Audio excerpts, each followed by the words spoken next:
नस नस से वाकिफ़ है, रग रग जानता है, मुझे खुद से ज़्यादा मेरा खुदा जानता है। यकीन ऐसा हो कि सामने समुंदर हो और तुम कहो नहीं मेरा रब रास्ता बनाएगा। किस किस को राजी करोगे, एक रब को राजी कर लो, सारे मसले हल हो जाएंगे। दो चीज़ें बड़ी अहम हैं, अल्लाह का डर और अल्लाह का डर।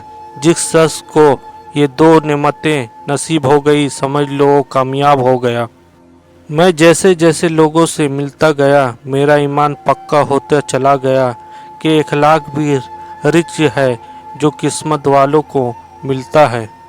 गुनाह गिन गिन के दिल छोटा क्यों करूं मैं, ए अल्लाह सुना है तेरे करम का कोई हिसाब नहीं।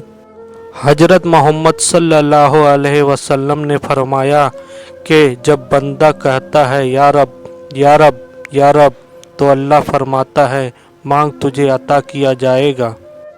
तुम कतरा मांगते हो मेरा रब दरिया अता फरमाता है।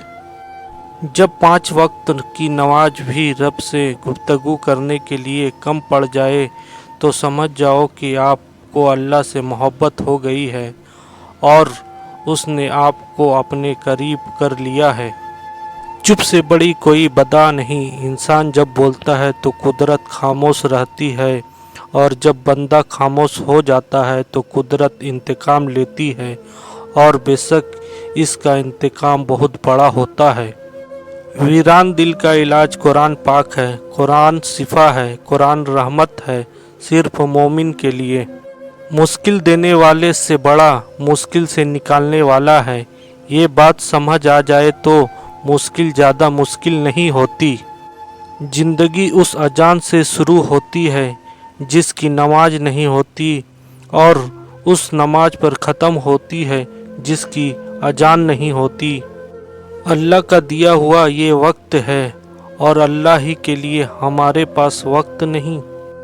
लोग ये तो नहीं जानते कि क़यामत के दिन उनके साथ क्या होगा, लेकिन वो ये ज़रूर जानते हैं कि दूसरों के साथ क्या होगा। सब्र करे अल्लाह अजर देगा इंशाअल्लाह। ज़मीन के ऊपर आजिज़ी के साथ रहना सीख लो, ज़मीन के नीचे सुकून से रहोगे।